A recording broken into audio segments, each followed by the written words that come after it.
welcome to Weekly MTG. I'm your host, Blake Rasmussen, but you're not here for me. You're here for three things today. One, you're here because we're going to reveal the full Miracle Workers Commander deck. We're going to reveal all the new cards, all the reprints, all the cool new art, all the other things I can do with my hands like this.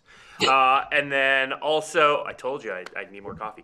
And then also, two of the minds behind this and the other Commander decks. We have Ellie Rice and Annie Sardelis here today to talk about all the things Commander, specifically about this deck. Welcome, you two. Thanks for joining us. Yeah, thanks for having me. Yeah.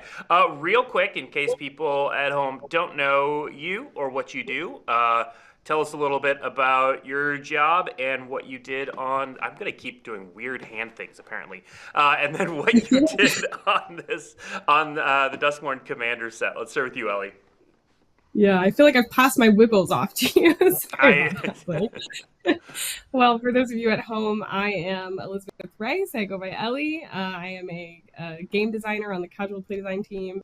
And I also get to, moonlight as a commander designer. And I led the Miracle Worker deck, which we're previewing today. Yeah. And I'm Annie Sardelis. I get to lead various vision design teams and sometimes commander teams like Fallout, Bloomburrow, and now Duskmourn. But I work the most on a deck that has not been revealed yet. But happy to be here. Yeah, for those paying attention and playing at home, one of the decks, Jump Scare, the blue-green deck, has already been revealed. You can find that deck list on dailymtg.com. And then we're revealing Miracle Workers today, and the final two decks will be revealed on Thursday. So let's jump into Miracle Workers. And we've already seen the face card, so we can throw the packaging up. But Ellie, why don't you tell us what this deck is all about? Yeah, so this deck is all about it's an enchantments deck, and it's an Esper enchantments deck, which we haven't really done before. And the face of it is Aminatou Veil Piercer, and as you can see from her text box, she's about putting enchantments on top of your deck and then miracling them from your hand. So she gives you a really big cost reduction bonus for your enchantment spells. So that's really what the deck is mostly about. So it has big enchantments, it has some miracle cards, some fun reprints, and it's just sort of showcasing that ability, which was for me very important once we knew that she was going to be in the deck and as the face. Since her original card is so much tied to miracles, it just made so much sense that this card would be as well. Yeah, so talk a little bit more about how you landed on this set of abilities and this theme for this deck. Because giving enchantment cards Miracle is a real unique twist. Yeah, so I knew that originally I just wanted Aminatou in the set just because of her aesthetic. Like, she just matched to me so much of that feel of Duskmourn, that like beautiful eeriness. And so it really just, the deck sort of came from that point for me of, I want Aminatou as the face, what do I expect her to do? And I just, Annie and I back and forth about kind of, once we knew we would have her as the face or have her in the deck, went back and forth on her abilities. And I just thought, one of the coolest parts of Duskmourn is the new room types. And so the deck just felt like enchantments made a lot of sense. And Miracle makes a lot of sense for this character. So what can we do to kind of combine those two? And Annie was like, what about this text? And I was just like, genius. This is why they have you lead. Yeah. So that's really just sort of how it went. So from my end, it was, what's that character about, which is mostly how I like to kind of design. And then it was me throwing stuff at Annie until she just presents sort of the golden goose, which is I'm not even kidding. That's how it goes. It's so yeah. Yeah. When we have a set of 4 decks that are aligned to the setting, we always like try to dig around to be like, okay, well, what mechanically fits or like what thematically fits. This one is a very mechanical one. It was like, we got an Enchantments Matter set. We got to run back enchantments. Like, let's pick some spooky colors this time. So you got something new. Makes sense. Yeah, I feel like we see enchantments a lot in different and like we've, you know, especially out in the world of Magic at large, enchantments are usually in like Bant or like, you know, because they're primarily white green. And this set was like the opportunity to do something just kind of different with those colors. And so, yeah. Very cool. All right, let's take a look at some of the new cards. So our backup commander is called the Master of Keys.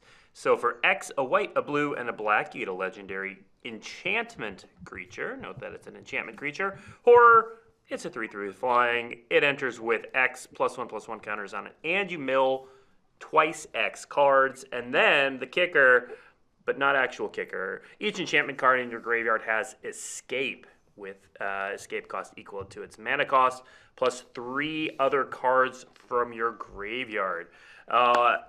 Let's go. Annie, tell me about this card. All right.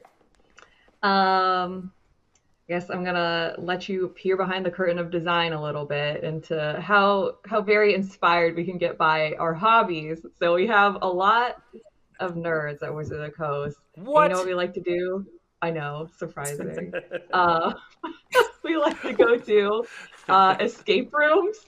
And so this is very, very silly. But with rooms as a card type in the set, escape is a mechanic, black in the deck, allowing us to leverage the graveyard in a way that we haven't yet with like enchantments. It's like, all right, let's escape some rooms, basically, was the joke behind this guy.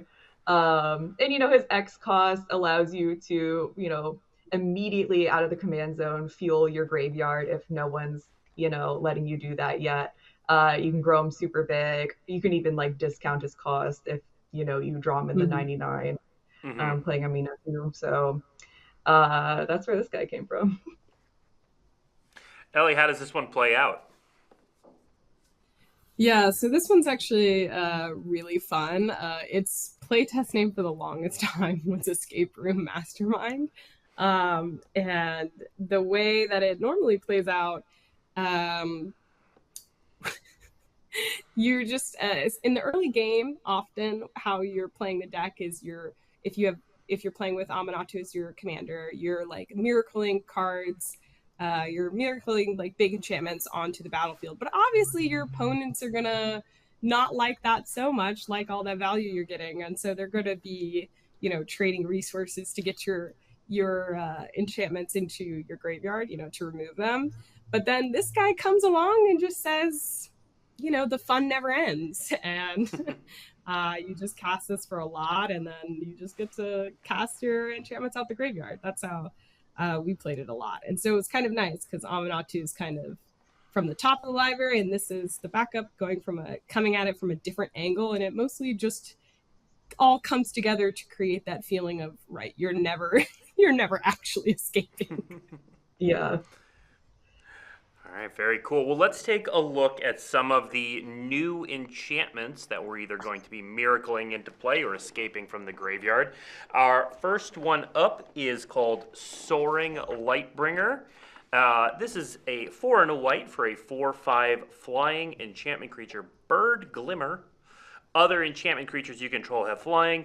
Whenever you attack a player, create a 1/1 White Glimmer enchantment creature token that's tapped and attacking that player. And Ellie, every time I look at these enchantments in this deck, my mind automatically just subtracts 4 mana from them.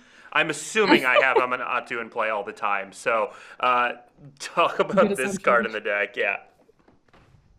Yeah, good assumption. So, right. In enchantments deck, it's like they play like pillow forts, or they're usually non-creatures or that are kind of giving you value. But I wanted to put in sort of larger enchantment creatures so that you're still participating in like combat and things like that. And this one is just a really fun a very fun flying creature that Also, if you happen to, let's say, come across a card that turns your non-creature enchantments into creatures, helps you push a lot of damage through. So that's its major role in the deck, is to help that sort of sub theme out. Oh, All right. also all the glimmer tokens trigger yeah. like both Eerie and Constellation, so you'll be getting a bunch of triggers mid-combat. Okay, yeah, and you all put a lot of these cards into these decks that incentivize attacking. How do you balance that in a deck like this that's all about making board presence with enchantments versus attacking?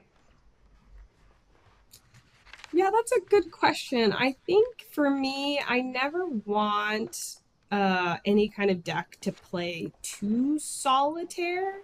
So I want players to be engaging in combat and engaging with each other. So for me, it's always kind of important to strike a good balance. And I don't know how Annie feels about it, but I think it's just kind of important to, at least for me, make exciting reasons for you to want to attack, like give you those, like put those incentives in there, like a creature that triggers your like Constellation and Eerie, like Annie said, but only if you attack with it. So I think putting the incentives in the right places and making sure that the cards you're swinging with are exciting and pretty is part of that for me.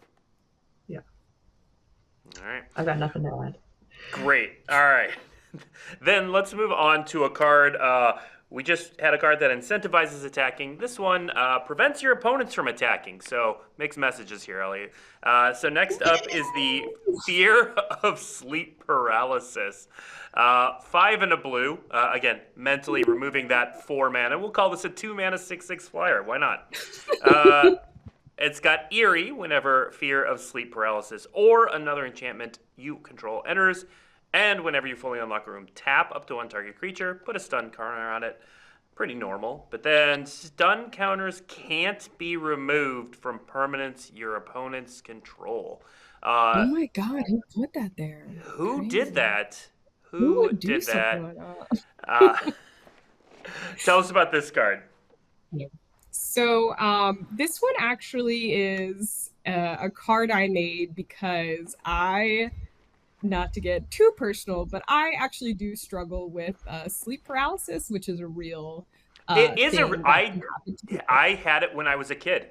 This one is actually like, it's giving me flashbacks.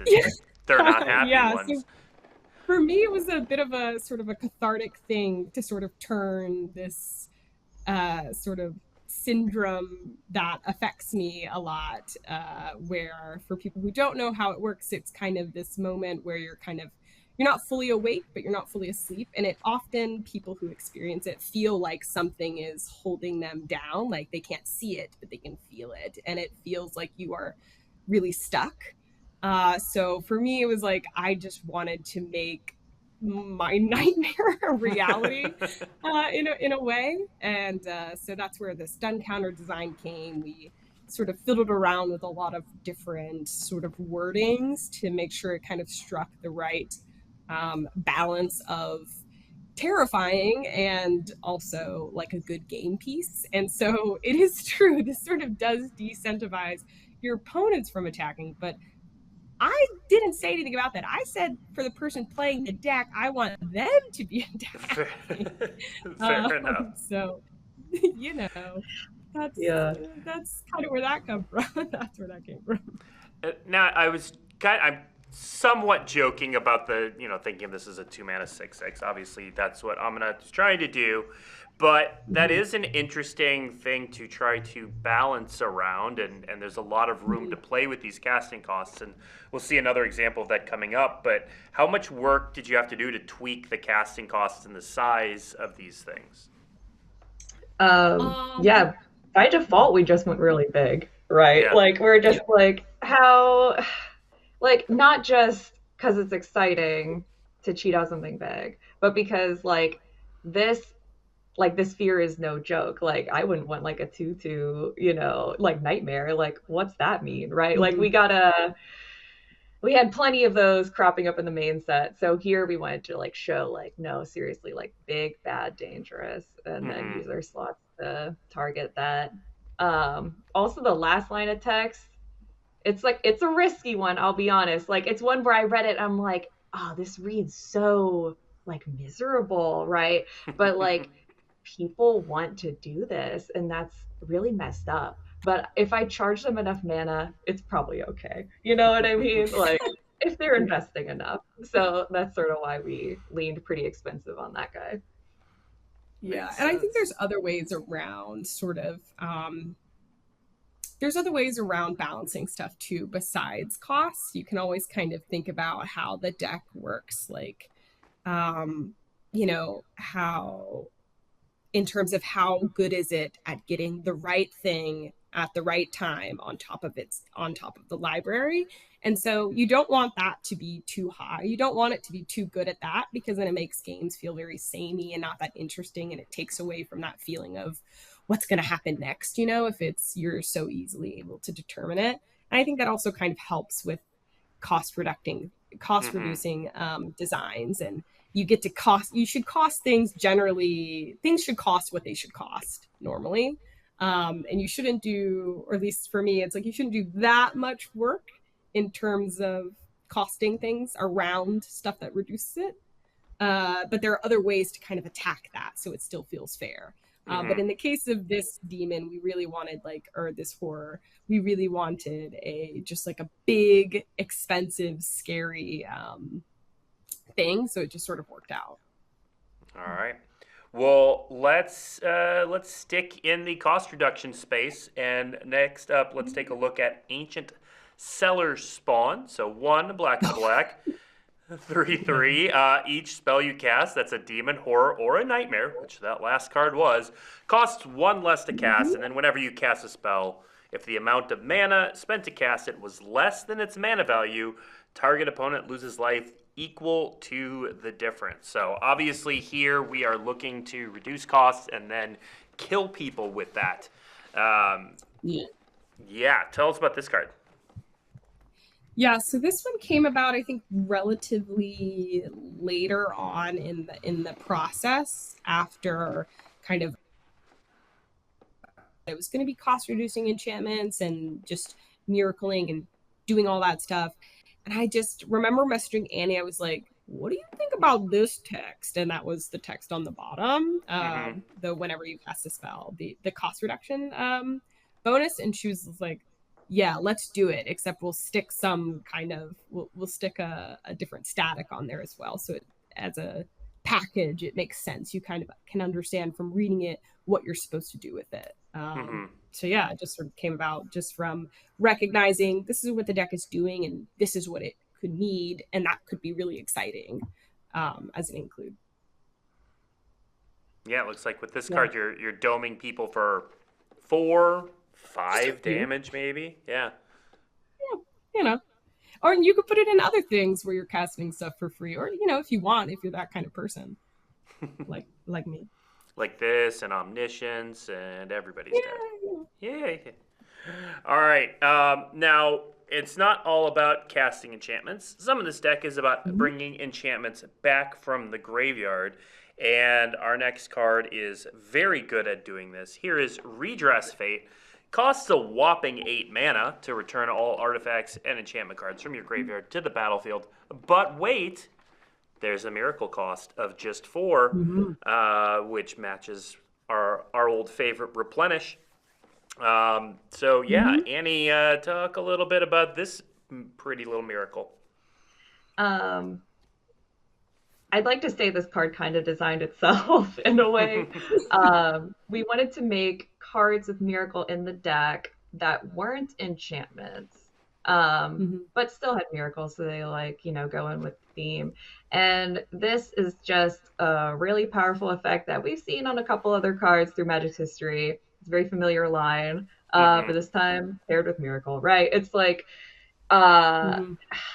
it is just a really exciting thing to draw in the late game, honestly. And also we are filling our graveyard a lot with not only like Master of Keys, but also Aminatu's surveil ability. Like sometimes you will be missing, right? And so you're just gonna, or maybe intentionally, you're instead putting enchantments in your graveyard in order to play a card like this that brings them all back. Yeah, and you mentioned, wanting some miracles in the deck that weren't enchantments. How do you balance those two things to make sure you have enough enchantments in the deck, but still hit that sweet, sweet miracle feeling? Yeah, it is a lot of moving stuff around, honestly. There are ways to optimize any deck, and largely that just means jamming all of exactly the thing you want in like a very linear, streamlined way. And that's sort of like how we kind of expect players to take the decks afterwards. But like when we build them, we want to make sure we have a variety of experiences you can get out of playing Magic the Gathering, because maybe buying this precon is actually your first game, right? So like we just try to make sure that we're showing you a mix of really exciting things using across all the card types, even if the deck would be like, like that, 7 or 8 level, whatever you want to call it, like if you just jammed all one type of card. Okay. Let's move to another miracle here. This one's going straight into my Clerics deck. We have Metamorphosis Fanatic for a black and a black, but that little miracle text or border there means that we're probably not playing that. It's got a miracle of 1 and a black. That's better. 4/4 lifelink human cleric. When Metamorphosis Fanatic enters, return up to 1 target creature card from your graveyard to the battlefield with a lifelink counter on it. Ellie, tell us about this card. Yeah, so so I wanted to have different cards with Miracle on them, and I really love reanimating creatures or permanents out of my graveyard. I learned how to play Magic. My friends taught me how to play Magic with a Legacy Reanimator deck. That's how I was taught to play Magic. That's the correct onboarding, I think. You start with Legacy Reanimator. Experience. Yeah. And so I was just like, you know what? Why not just make like a fun... Here, read the text on Animate Dead and you get it. You just understand it immediately. Exactly. So it's just seemed like a perfect fit, especially since there was enough enchantment, especially once we got enough enchantment creatures and like big things into the deck. It just made a lot of sense to just make an appealing card within this shape. I think it's also kind of to what Annie was saying, important when you're making a deck and you're putting in new cards that they can go in a variety of things and they can appeal to different players.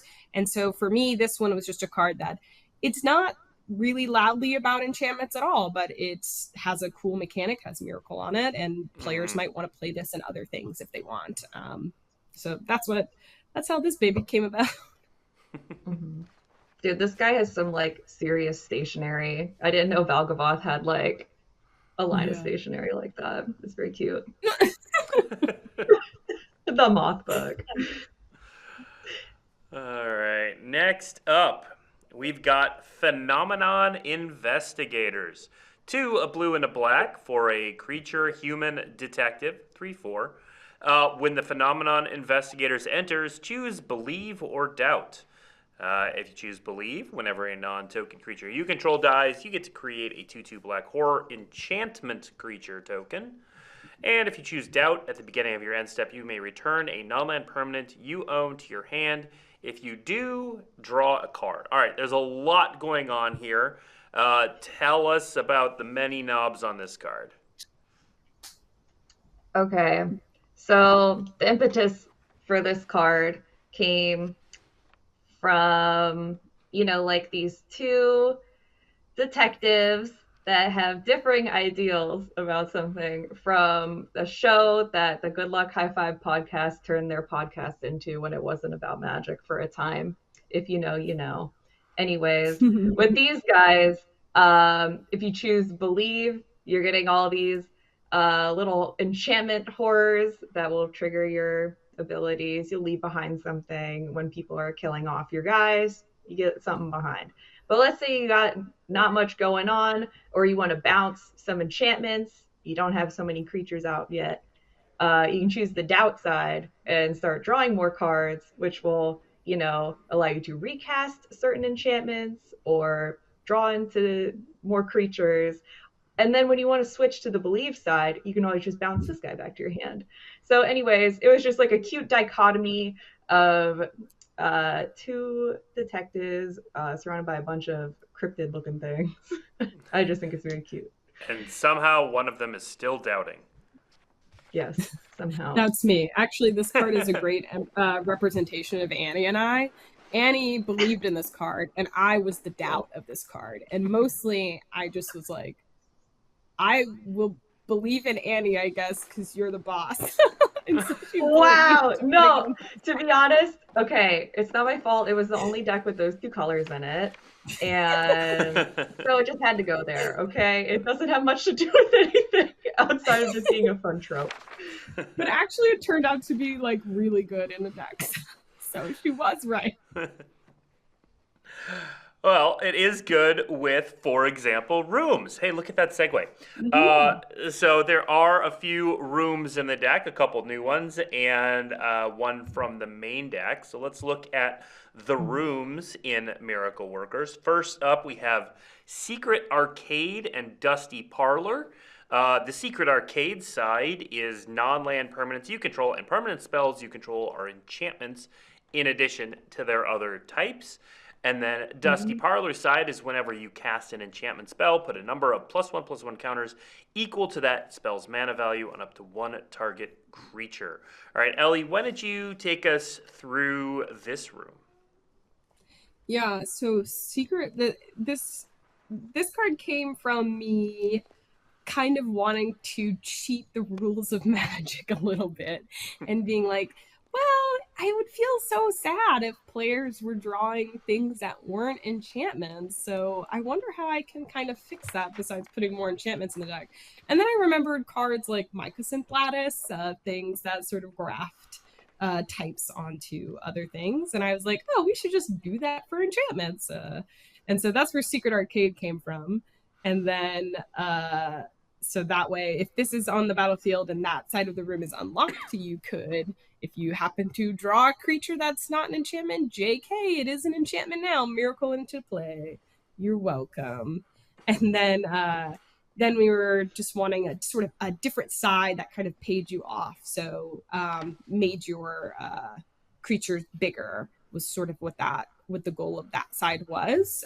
Because even though this does have some big creatures in it, we were finding that it wanted to find more ways to do damage traditionally and not just be aggressive, but in also a defensive way as well, so that players would not be as quick to sort of get you down because you have but now you have large creatures, so you can protect yourself. Very cool.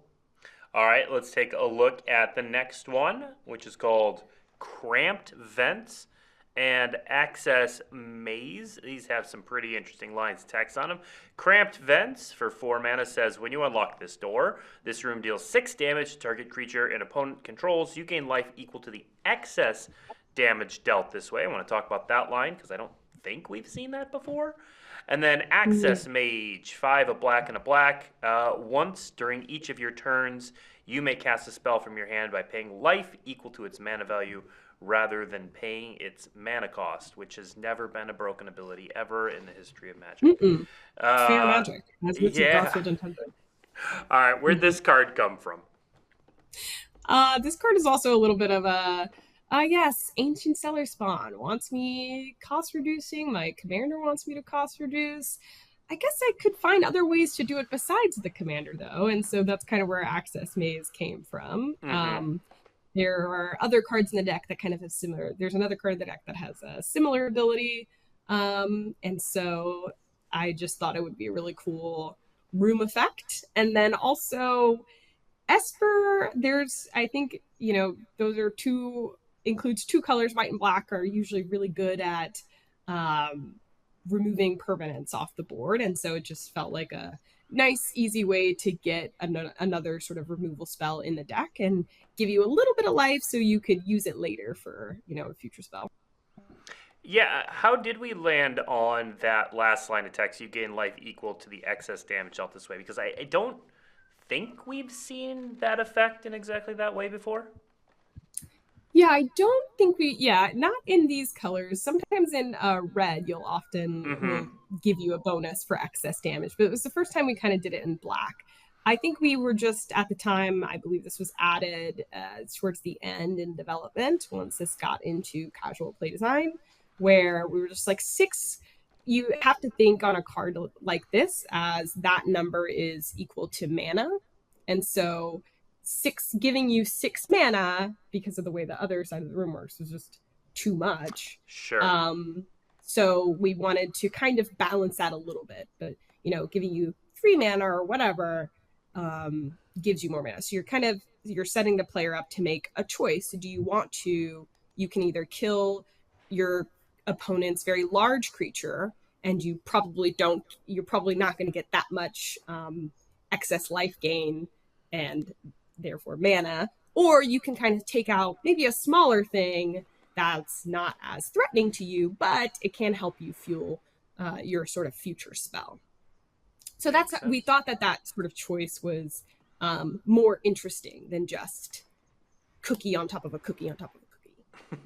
Yeah, we're always trying to Although I do make the 2 halves of a room kind of look a little bit like they tie into each other. These are 2 vastly different abilities if you just didn't have the life gain part. So by having the life gain, it's like, yeah, it ties into the life payment. So just trying to make it look a little cohesive. Yeah. Very cool. All right, and then finally in the room section, we have one from the main set that is included in this deck, Bottomless Pool and Locker Room. This card was previewed earlier, so this is not a new card if you've been watching. But there's a lot of rooms in the main set. How did you land on using this one in this deck? I think it just had an effect. Oh, go ahead, Annie. Go for it. No. My answer was bad. It was like, we didn't design a very good blue room. So we cut it and then went to the main set. My answer is bad. I'm going to give it anyway. All right, well, I guess cat's out of the bag.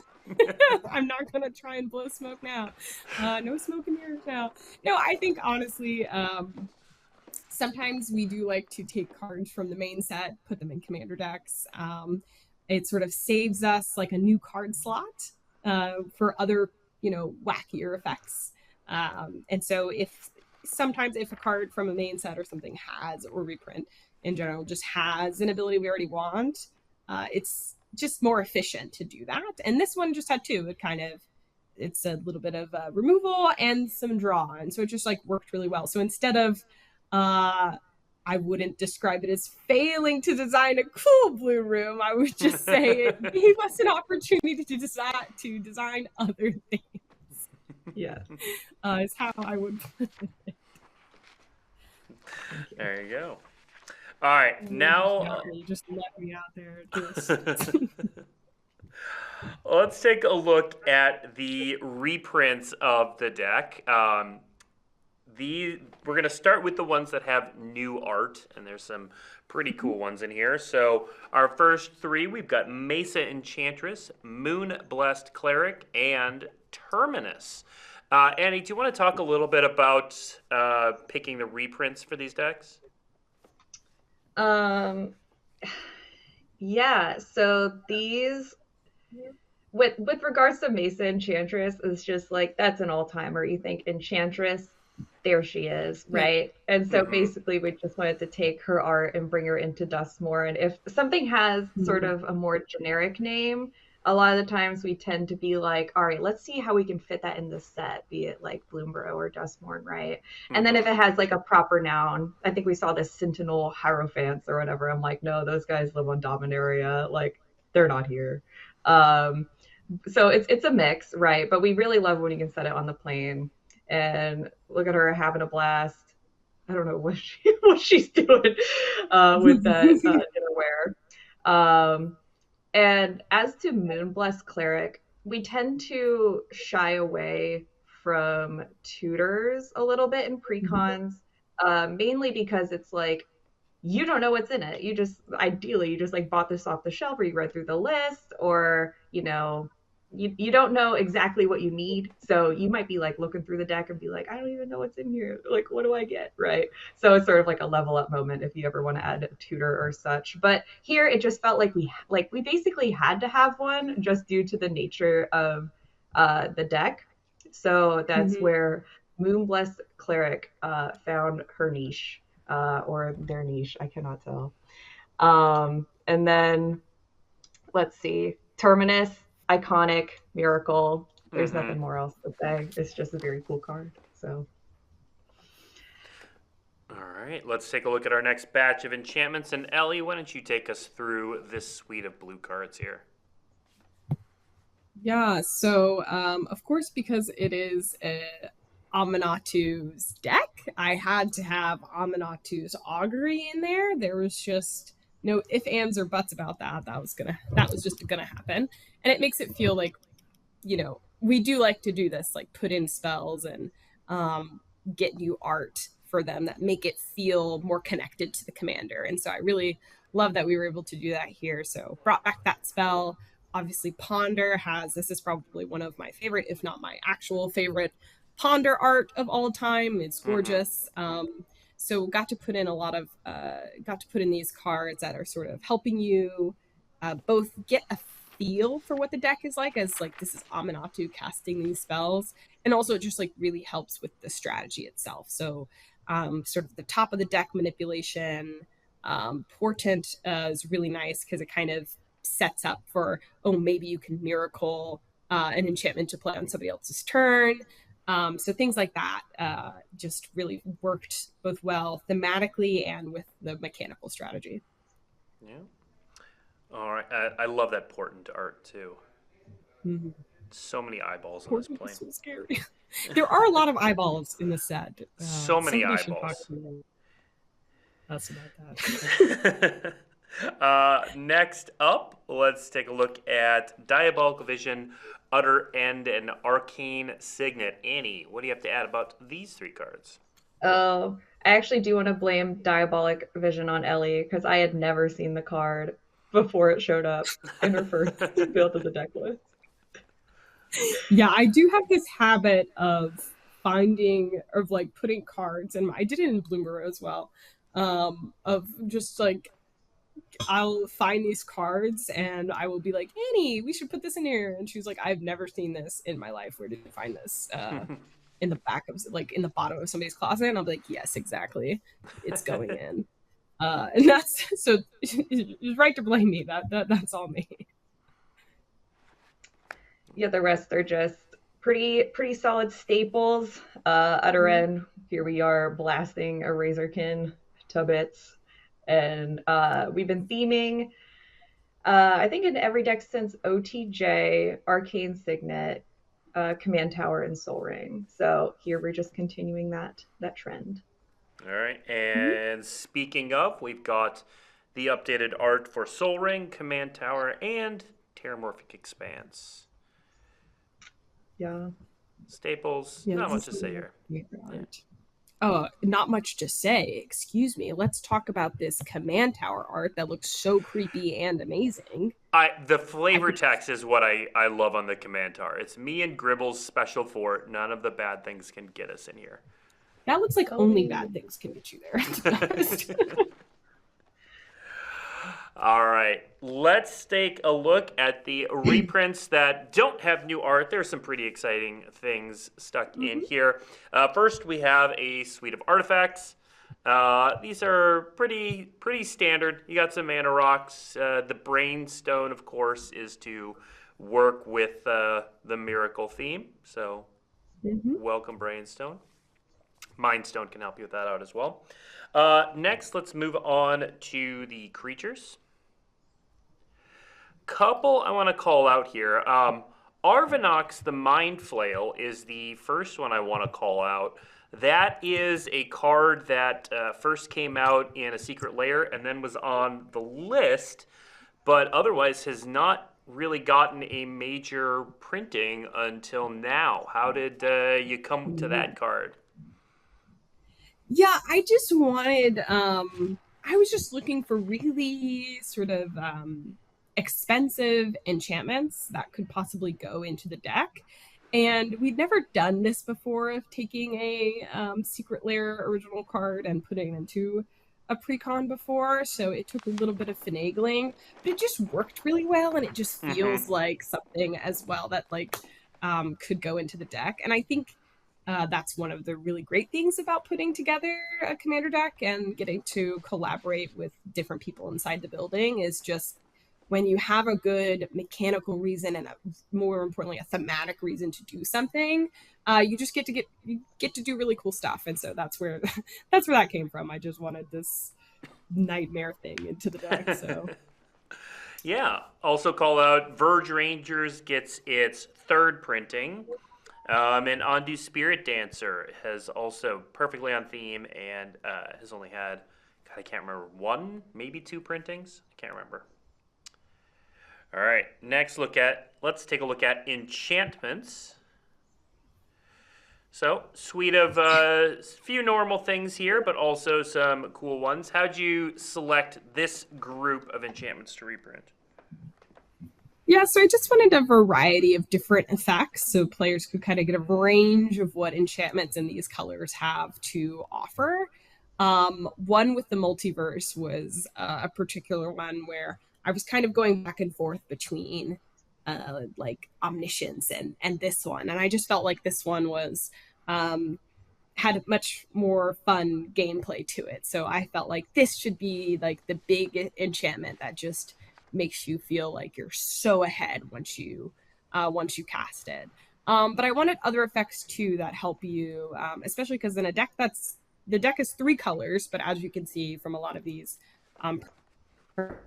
a lot of them have they're very color intensive, so they have a lot of pips or colors in their mana costs, and that can be really really hard on a mana base. It is just really hard on a mana base. So getting cards like monologue tax and life insurance that are kind of giving you treasures is really helpful because there's no green in this deck. There's no easy way to color fix. So that was where those things came from. And then I just wanted a few effects that kind of helped protect some of your pieces, like Timely Ward, protecting your commander, a little bit of removal here and there.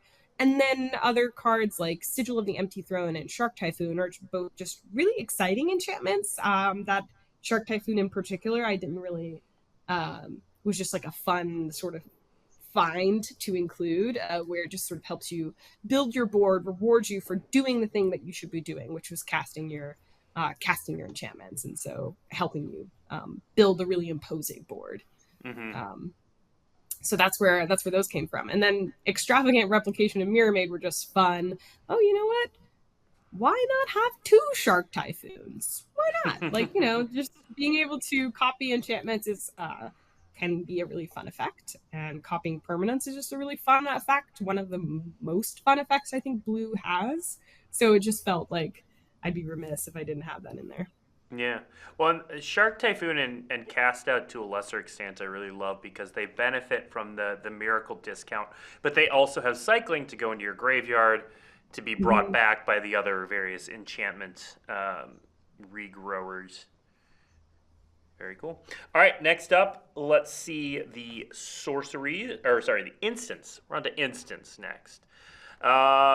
Pretty, top of your deck and some removal here. Anything you want to add to this?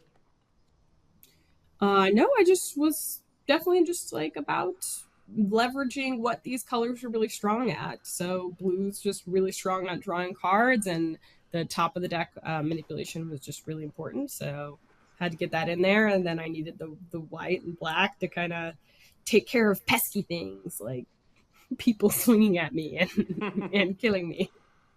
Yep. I do love the inclusion of Arcane Denial as sort of a backwards miracle enabler, since you get to draw on the next turn, which is really cool. All right, let's take a look at sorceries. And only a couple sorceries in this deck, but some pretty big hits here.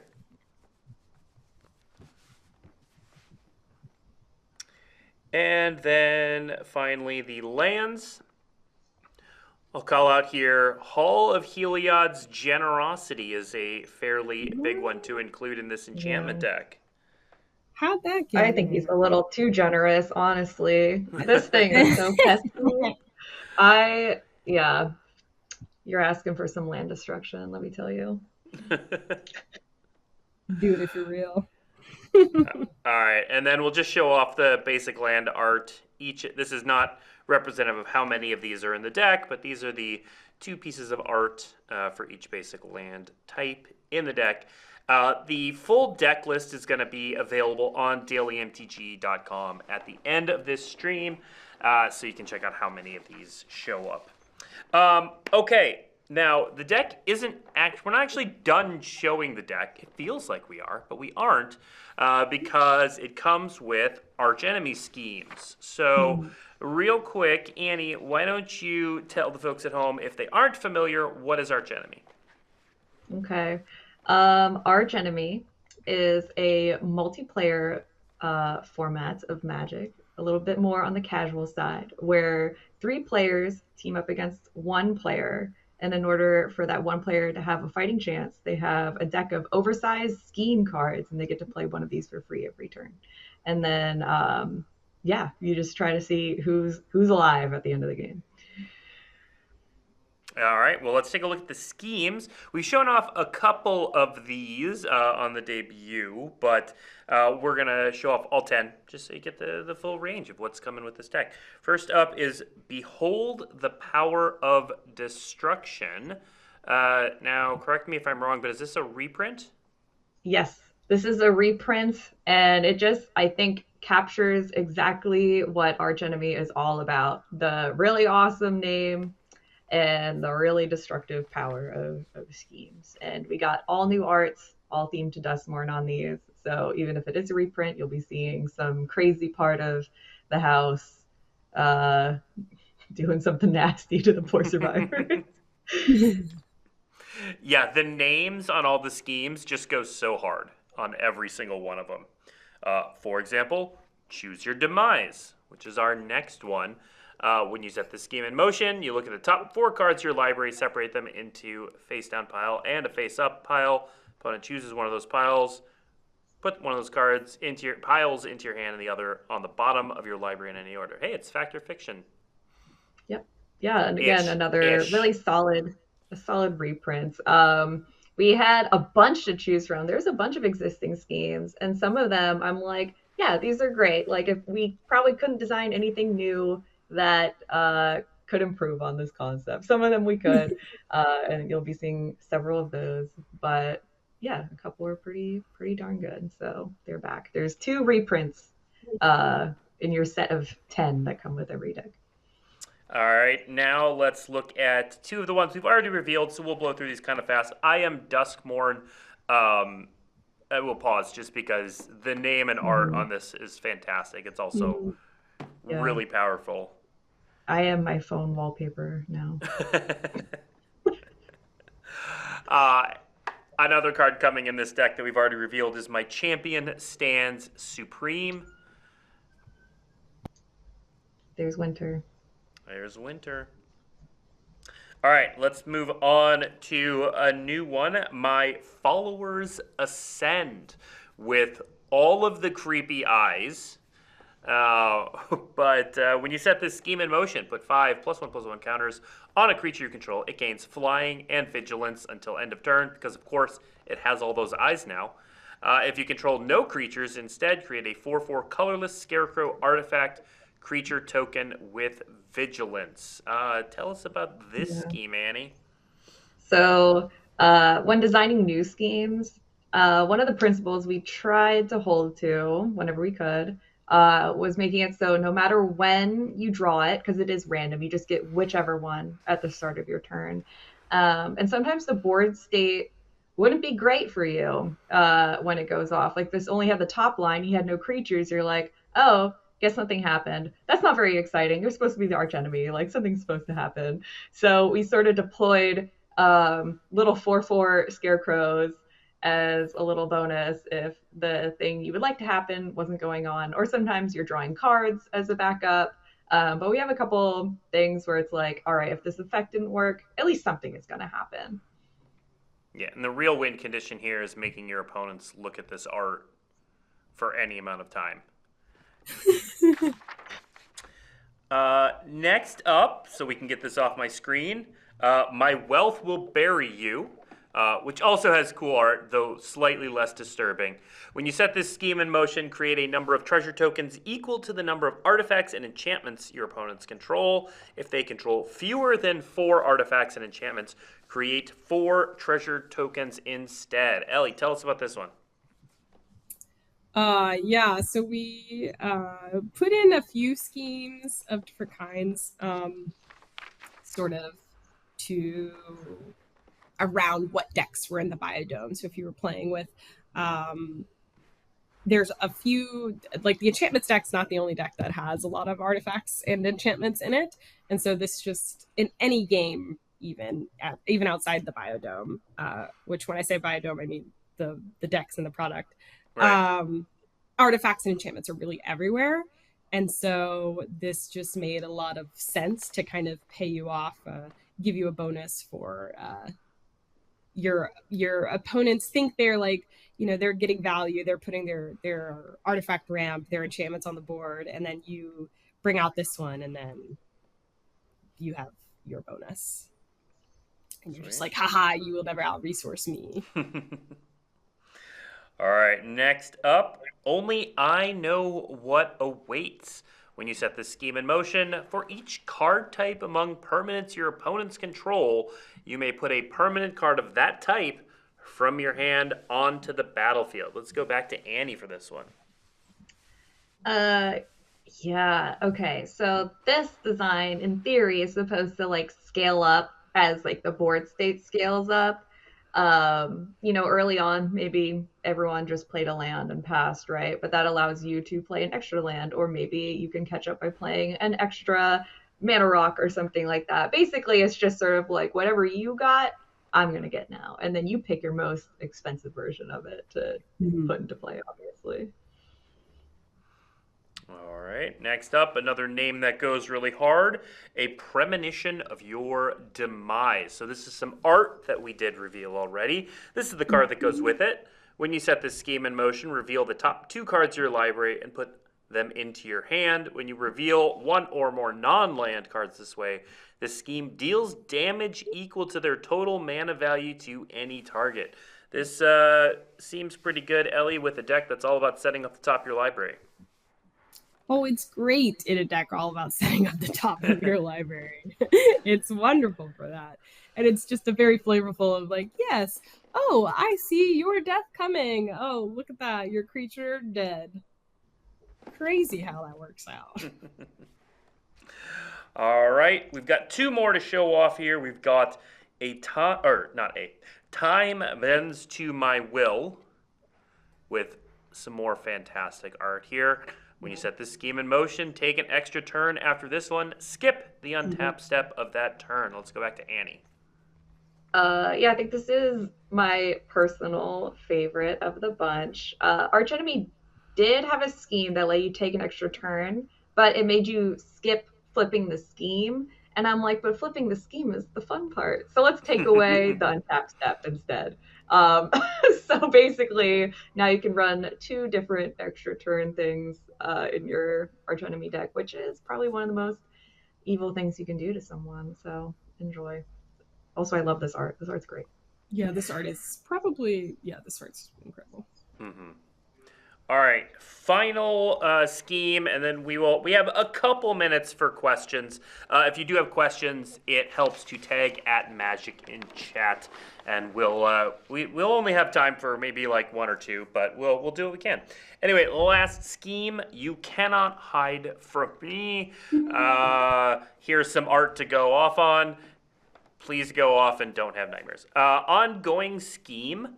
At the beginning of combat on your turn, up to 1 target creature gets +2/+2 and gains vigilance until end of turn. It can't be blocked this turn. At the beginning of each opponent's end step, if that player has less than half their starting life total, abandon this scheme. Ellie, back to you for this one. Yeah, I'm really sad I'm having to look at this art because it scares me so much. But here we are. Yes, the goal of this one is to just be beating your opponents down as much as possible. And then, but we don't want it to stick around too long because that kind of effect that if it stays around too long, it's just not that fun. And so we were just like, all right, we'll give them an out, but they're gonna take a lot of damage up to that point. Like, all right. Yeah, I'm very sorry this one was an ongoing scheme because now you have to look at it. Just keep staring at that art. Yep. Good job, Alan Williams. All right. We'll get to as many questions as we can. Now, keep in mind, these two are designers and testers, so there may be some things that they don't know the answer to, and we're going to start off with one of those questions. We'll go to Ellie to see if you know the answer to this. Is Aminatou losing her Spark canon, or just a design choice for this deck? Yes. So it is canon. We thought to give a little bit of a background, it would be, even though the last time we saw Aminatou, she was a planeswalker. Once sort of everything happened with the Phyrexians and all that stuff, she wasn't really mentioned in the story at that point. But we thought it made a lot of sense to just de-spark her, in part because it would be kind of weird to have one deck have a planeswalker as the face and the other was not. So that was sort of the design reason for that. But yes, it is canon. She has lost her spark. She is still incredibly powerful, which is why she's not going into the house, because she's like, that will be bad for everybody involved. So I'm staying out of there. Yeah. So it is canon. Maybe she'll get her spark back one day. You never know when it comes to Magic Story. Yeah. All right. This is a rules question about Archenemy. Who's better at Archenemy rules? Sure. Wait. It's not me. Don't point at me. It's reversed. We'll see. Now, I will say that we did update the Archenemy rules page on the website, so you can just and also Gavin Verhey wrote an article about the updated Archenemy stuff. So if you have rules questions about Archenemy, those are going to be your best resources. But I will ask the question anyway since we're here. And if you don't know, just say you don't know. Are there no limits to the amount of schemes? What happens if we have 4v1? What would the life total be? Interesting. Okay, we didn't make up a set total for whatever variants you would like to try that aren't 3v1. Mm-hmm. I would say roughly right now we have the 3 players share 60, the Archenemy has 60. You could extrapolate that as each of those players have 20 in a way, and go from there. Whatever rules you would like, but I don't think there's anything official there. There's the other question was, is there a limit to the number of schemes in your deck? Honestly, I don't know. All I know is that schemes never run out. They always shuffle back in. So that's all I got. I think there's only a minimum. Yep. I don't know. And Stibbs went ahead and posted the article in chat. So if you have questions about how Archenemy works, definitely head there. All right. We have like 1 minute left. Here. So did you at all consider, or say, were the 40K miracles, so there was a miracles theme instead of the 40K commander decks, were any of those ever considered for this deck? So Triumph of St. Catherine, which is one of the white cards with Miracle from those decks, was a pretty big inspiration for the Metamorphosis Fanatic, I think that's his name. Yep. Where we just sort of wanted to make a little bit of a simpler version of it. We're not trying to capture the exact same flavor as that deck. But yes, rather than take that card with the bespoke name from 40K, we just sort of made up a slightly different version of it. So. But which makes sense. That was that was kind of the vibe I got from that. So that makes sense. All right. Well, thank you, you two, Ellie and Annie, for your time. Thank you, everyone, for tuning in. We are out of time. The other two Commander decks will be revealed this Thursday. For the outlets, if you head to Where to Find Duskmourn Previews, that'll have links to the outlets previewing those two decks. Additionally, next week, we will be back opening Duskmourn, because the full set is revealed this no later than this Friday. The full card image gallery will be up on Friday the 13th. Total coincidence, but it worked out. Yeah, and then next week we'll come back here. We'll open a bunch of product, answer some more questions, and just kind of hang out and chat. So thank you for tuning in, and we'll see you next week.